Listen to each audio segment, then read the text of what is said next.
Orang yang berhasil bukanlah yang tidak pernah terjatuh, melainkan orang yang selalu bangkit di setiap kegagalan dan terus berusaha sekuat tenaga. Sedikit kalimat penyemangat dari saya, Bob, selaku pemimpin upacara sekaligus Direktur Utama PT Bangun Siang yang ada di seluruh tata surya. Pada kesempatan kali ini saya akan merangkum sebuah film berjudul The Way Back yang dirilis pada tahun 2010, di mana film ini diangkat dari kisah nyata dan mengisahkan sekelompok tahanan jenius yang melakukan pelarian dari penjara di Uni Soviet dengan berjalan sejauh ribuan kilometer melintasi berbagai negara dan kondisi cuaca yang sangatlah ekstrim. Penasaran dengan bagaimana alur filmnya? Langsung aja kita meluncur ke dalam cerita. Berlatar di suatu wilayah di daerah Polandia, cerita diawali dengan memperlihatkan seorang tentara militer bernama Janus yang saat ini sedang berada di ruang persidangan karena beliau dituduh menjadi seorang mata-mata oleh negara-negara di Uni Soviet. Dan di ruangan yang sama, mereka membawa istrinya dan dipaksa menjadi saksi mata atas kesalahan suaminya sendiri, yang pada akhirnya Janus pun dijatuhi hukuman penjara dan ditempatkan di penjara yang berada di Siberia. Oskarżony, czy potwierdza te zeznania? Świadek, co jeszcze wiecie o oskarżonym?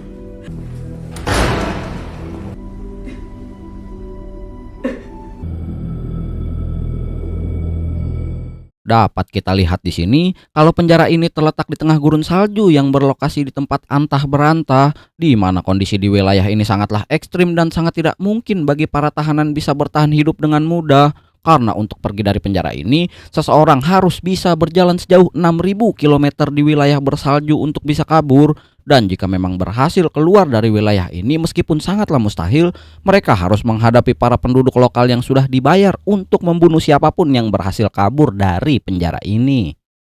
Ваша тюрьма, собаки и проволока. Я на 13 миллиона квадратных километров. Pada hari pertama Janus di penjara ini, ia dipaparkan oleh fakta yang cukup mengejutkannya karena para napi di sini hanya mementingkan hidupnya masing-masing tanpa mempedulikan orang lain. Hal itu dibuktikan pada salah satu napi yang tidak diberikan jatah makanan karena alasan tertentu. Janus yang melihatnya pun segera menolong beliau dan memberikan sedikit makanannya. Tapi salah satu napi yang melihatnya yang bernama Smith berkata kepada Janus kalau kebaikan hanya akan membunuhnya di tempat ini. Kindness. I can kill you here. Setelah kejadian barusan, Janus bertemu dengan salah satu napi lain yang bernama Kabarov yang sangat kagum melihat kebaikan Janus karena masih mau berbagi meski dalam keadaan seperti ini, di mana ia sudah menunggu orang seperti Janus datang agar bisa dijadikan partner untuk kabur dari penjara ini, yang mungkin bisa membantunya untuk melarikan diri dari penjara ini yang hampir mustahil untuk ditembus. Tapi ia yakin karena rencananya saat ini sudah cukup matang. And I've been waiting so long for someone like you. Few ever escape the camps. Camp is here, and the border is here. On the edge of the lake here, that runs to south. Exactly. Way to the Mongolian border and freedom. Di sisi yang lain, kita akan melihat kondisi penjara yang seperti diatur oleh hukum rimba, di mana yang terkuat di sini dapat memaksa setiap napi memberikan barangnya jika dia mau, yang kebengisannya bisa kalian lihat aja sendiri. Свитер. Возьми пальто. Хочу свитер. Здесь не начальство.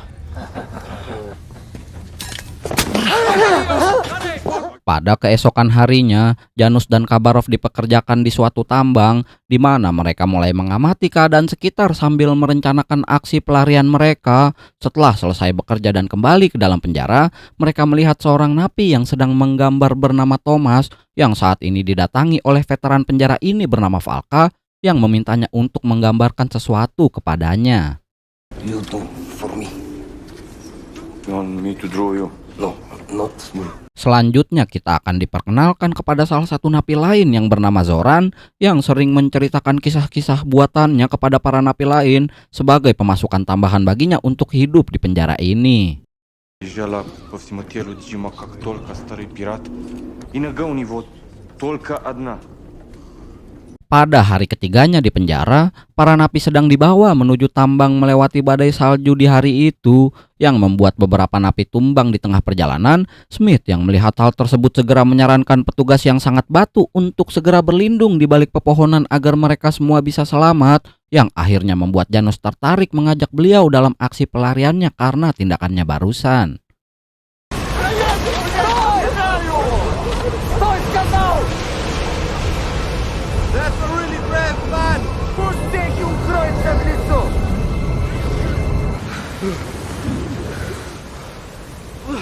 Melihat aksi Smith sebelumnya, akhirnya Janus mengajak Smith untuk ikut dalam rencana pelariannya. Tapi di sini Smith malah memperingati Janus kalau Khabarov terkenal sebagai seorang penipu di penjara ini yang berpotensi memanfaatkan kebaikan Janus di kemudian hari. Tapi karena Smith melihat kebaikan murni dan tulus yang dilakukan oleh Janus, yang membuat beliau akhirnya setuju dengan rencana pelariannya. He's a liar. He's been here for years. He's nothing but a leech. Really serious about making a run for it. I'm with you. Pada malam hari itu juga, Janus membangunkan Khabarov karena melihat ada peluang untuk kabur saat ini karena badai salju mulai turun dan ini adalah kesempatan emas yang bisa menutupi jejak pelarian mereka. We can go tonight. The storm will cover our tracks. Tapi Khabarov di sini malah menolak dan tidak mau ikut meluncur pergi bersamanya dan malah mengatakan kalau aksi Janus hanyalah kebodohan belaka dan menganggap tindakannya sangat terburu-buru dan hanya membuat mereka akan terbunuh sia-sia di perjalanan. You crazy? What about the distances? The timing will never be perfect. Look, they won't. It's possible. We need detailed preparation. Don't understand. You are too young. Di tengah pertengkarannya, terlihat Valka yang mendengar rencana mereka untuk melarikan diri dari kejauhan, sehingga Valka langsung menghampiri Janus dan menodongkan pisaunya ke leher beliau dan memaksa Janus untuk mengajaknya ikut dalam rencana pelariannya. Dan jika Janus menolak, ia akan dijadikan kurban pada saat Idul Adha. In forest, you need knife, and I need miracle get me out of here. Setelah kejadian itu, Janus bertemu dengan dua napi lain yang bernama Vos dan juga Kazik yang mempunyai informasi tentang bagaimana mereka bisa melewati tembok dengan kawat besi dengan aman. Setelah semua sudah berkumpul dan siap untuk melakukan pelarian, mereka segera menerobos tembok kawat besi itu dan pelarian pun akhirnya dimulai.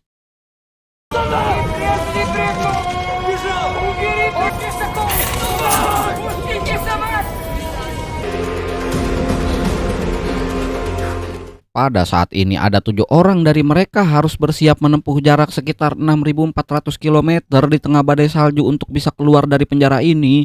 Yang secara dadakan pelarian ini dipimpin oleh Janus. Mereka semua kemudian berlari melewati hutan dan menembus tebalnya badai salju demi menutupi jejak mereka dari para penjaga.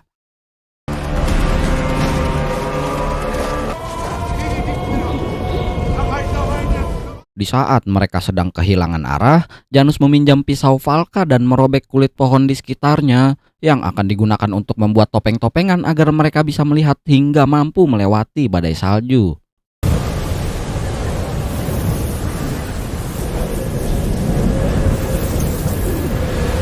Setelah dirasa cukup jauh, mereka mulai merancang strategi pelariannya dengan menghitung perbekalan yang ada, di mana persediaan makanan mereka hanya cukup untuk 1 minggu, sedangkan jalan menuju danau yang direncanakan saja masih membutuhkan 3 minggu lagi.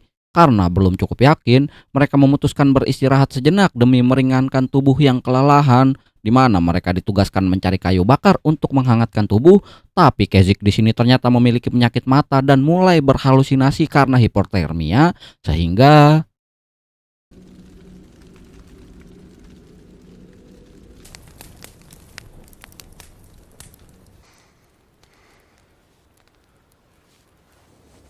Lord, take this innocent soul. pada keesokan harinya mereka terus melanjutkan perjalanannya. Dan ketika malam tiba, Smith membangunkan Janus dan yang lainnya karena mendengar sesuatu di kejauhan. Setelah mencari sumber suara itu, ternyata suara itu berasal dari kawanan serigala yang sedang menyantap seekor rusa. Karena sudah sangat kelaparan, mereka segera mengusir kawanan serigala tersebut dan menyantap rusa itu bersamaan layaknya serigala sebelumnya.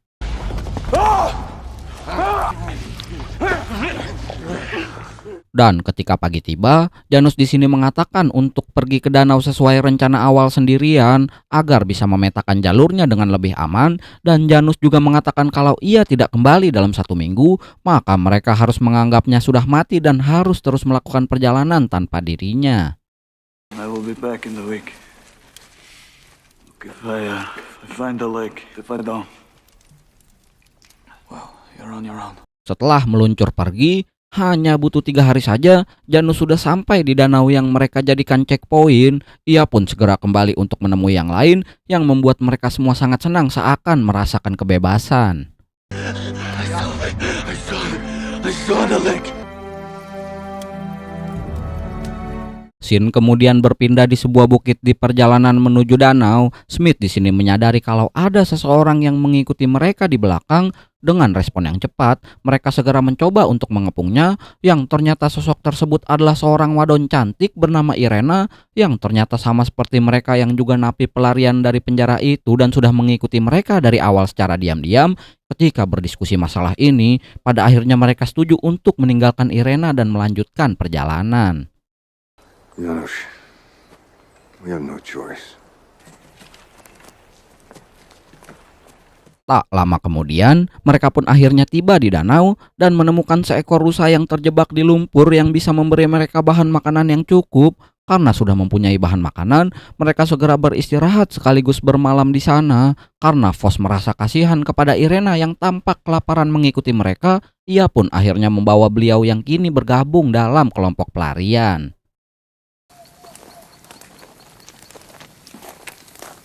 Her name is Irena. Karena memutuskan untuk beristirahat di sini selama 1 hari penuh, mereka mulai menghabiskan waktu dengan berburu makanan dan mencuci pakaian mereka yang udah bau apek, dan membersihkan diri mereka masing-masing yang sudah sangat kucel.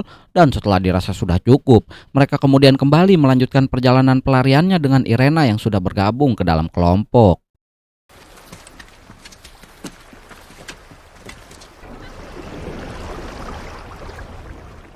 Dan di tengah perjalanan mereka, Smith mulai menanyakan mengapa Irena bisa ada di penjara beringas seperti itu, di mana ia mulai menceritakan kisah sedihnya kepada Smith dan segala masa lalunya. Tapi Smith di sini merasa seperti ada kejanggalan dalam ceritanya. Hingga tak lama mereka tiba di suatu desa, sempat berpikir untuk pergi ke sana demi mencari persediaan, tapi mereka mengurungkan niatnya karena terlalu beresiko. Tapi Valka yang batu di sini pun malah memisahkan diri dan pergi ke desa itu demi mencari makanan. Where's Falcon? He was behind Zona.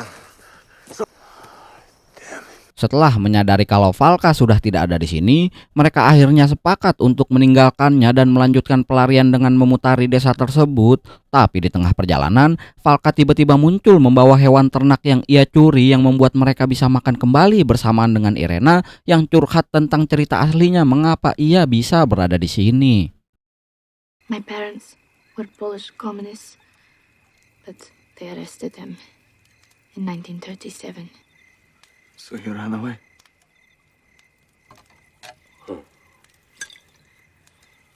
Pada keesokan harinya, di tengah perjalanan mereka diserang oleh nyamuk-nyamuk ganas yang membuat kulit mereka menjadi merah-merah. Saat sedang menyalakan api demi mengusir nyamuk-nyamuk tersebut, terlihat ada seorang warga lokal yang melintas di hadapan mereka. Di sini Zoran nekat menanyakan kepada orang itu bagaimana agar tidak diserang oleh nyamuk liar ini karena ia sudah tidak tahan lagi. Mosquito repellent. Setelah berhari-hari menempuh perjalanan, mereka akhirnya tiba di sebuah rel kereta yang banyak warga lokal di sekitarnya, sehingga mereka harus menunggu malam hari untuk melintasinya. Dan saat malam tiba dan mereka sudah menyeberangi area tersebut, tiba-tiba Valka berhenti dan berkata akan berpisah pada mereka dan ingin tetap tinggal saja di wilayah ini. Dan di sini ia berterima kasih kepada Janus karena sudah mau mengajaknya untuk pelarian yang gila ini, dan mereka pun akhirnya berpisah.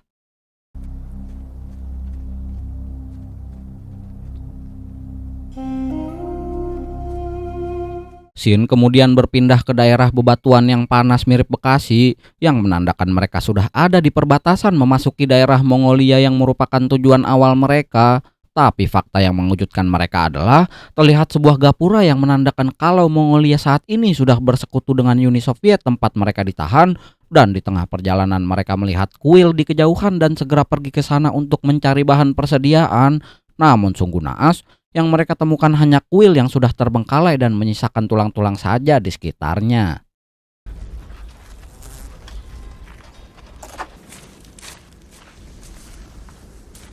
Di sini pun mereka berunding tentang bagaimana pelarian mereka selanjutnya. dan Janus menyarankan agar mereka semua pergi ke India karena rencana awal pergi ke Mongolia sudah tidak lagi memungkinkan, yang setelah banyak perundingan mereka akhirnya setuju untuk pergi ke wilayah India dengan berjalan kaki dan menempuh perjalanan panjang lagi.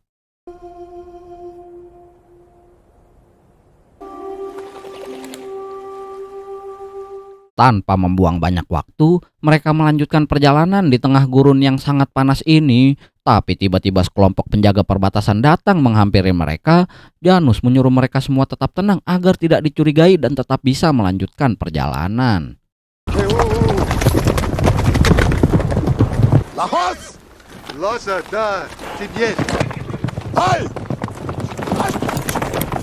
Setelah seharian berjalan, mereka pun memilih untuk beristirahat sejenak sekaligus lebih mempersiapkan barang bawaan mereka agar lebih mudah. Di sini mereka baru menyadari kalau perjalanan di bawah panas matahari jauh lebih melelahkan dibanding pelarian mereka di daerah bersalju sebelumnya, dan itu dibuktikan dengan banyaknya mereka beristirahat di jalan.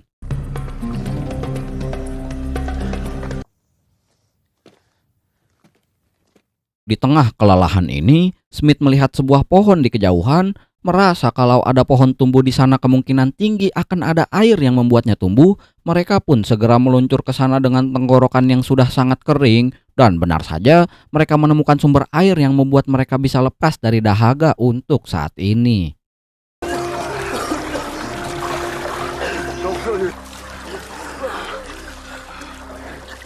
Pada malam harinya, mereka berunding untuk tinggal di sini sementara waktu karena ada sumber air, tapi Janus menolak karena jika hanya sumber air yang mereka punya, tidak akan cukup dan hanya membuat mereka semakin lemah nantinya, dan akhirnya mereka setuju dan mengambil persediaan air sebanyak-banyaknya demi perbekalan di perjalanan.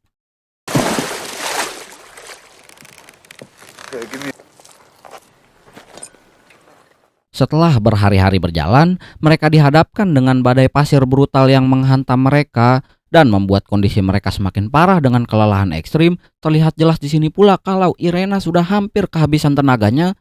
Ia bahkan saat ini sudah tidak bisa lagi berjalan karena cedera kaki parah akibat perjalanan gila ini. Vos yang tidak tega pun segera menggendongnya agar bisa melanjutkan perjalanannya. Tapi di sini Irena malah meminta Vos untuk meninggalkannya karena ia tahu jika Vos berpotensi gugur juga jika ia memaksakan diri dengan menggendongnya, yang membuat saya cukup sedih saat melihat scene ini di filmnya.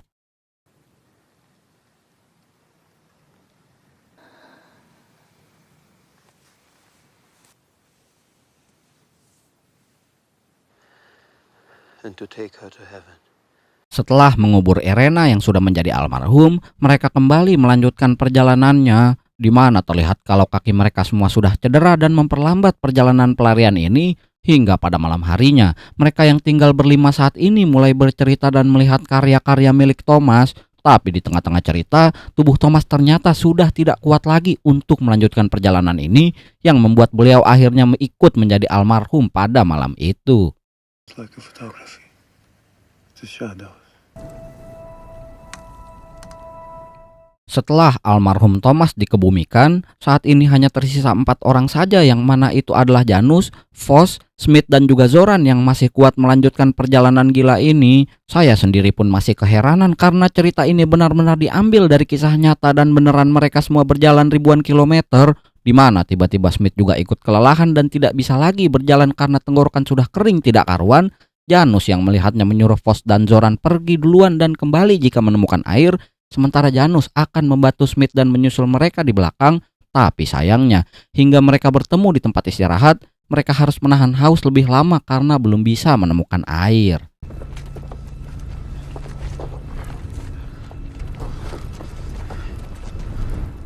Pada keesokan harinya, Zoran terbangun karena ada seekor ular yang melintas di badannya. Ia yang sudah lapar pun mengikuti ular itu demi sarapan di hari itu, tapi secara mengejutkan, ia malah menemukan sedikit air bagi mereka semua dan bisa sedikit membasahi tenggorokan mereka beserta sarapan ular yang membuat energi mereka bisa kembali sedikit pulih. Look at that. What is it? Pada malam hari itu juga, Janus yang melihat kondisi Smith yang sudah kelelahan parah memberikan sedikit air kepadanya. Tapi karena beliau sangatlah baik, ia malah menolak dan malah menyuruh Janus meninggalkannya di tempat ini untuk meringankan bebannya. Tapi karena orang baik sudah bertemu dengan orang baik juga, Janus tetap tidak mau meninggalkannya dan terus melanjutkan perjalanan dengan membantu Smith yang dengan teguh terus membopong bahu beliau selama perjalanan.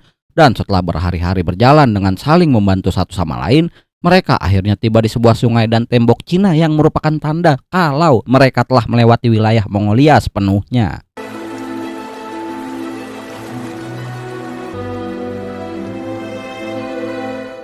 Dengan sumber daya yang ada, saat ini mereka tidak perlu khawatir dengan kekurangan energi lagi. Mereka terus melanjutkan perjalanannya hingga tiba di sebuah bukit dan mereka bertemu warga lokal yang memberikan mereka tempat untuk beristirahat. Setelah diberikan tempat, ia juga menyarankan bagi mereka untuk tinggal di sini sementara waktu dan melanjutkan perjalanannya lagi beberapa minggu untuk menghindari musim salju. Tapi mereka yang sudah kenyang dengan siksaan perjalanan dan tahu kalau tidak jauh lagi mereka bisa sampai di India yang saat ini sudah bukan lagi wilayah Uni Soviet, mereka pun segera meluncur pada keesokan harinya tanpa takut dengan badai salju.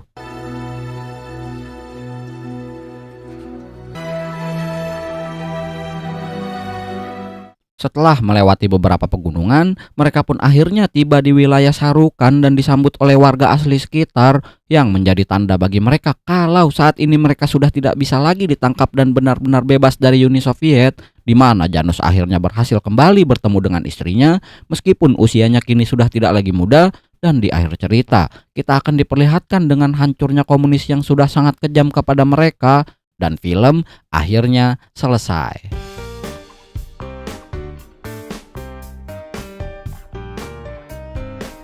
Oke, itu dia ya akhir dari film The Way Back yang dirilis pada tahun 2010. Gila sih, ini film emosinya dapat banget ya. Ceritanya bagus banget cu. Mungkin karena ini film diangkat dari kisah nyata sih, makanya jadi keren banget pembuatan ceritanya. Top banget dah, sangat recommended sini, bintang 25.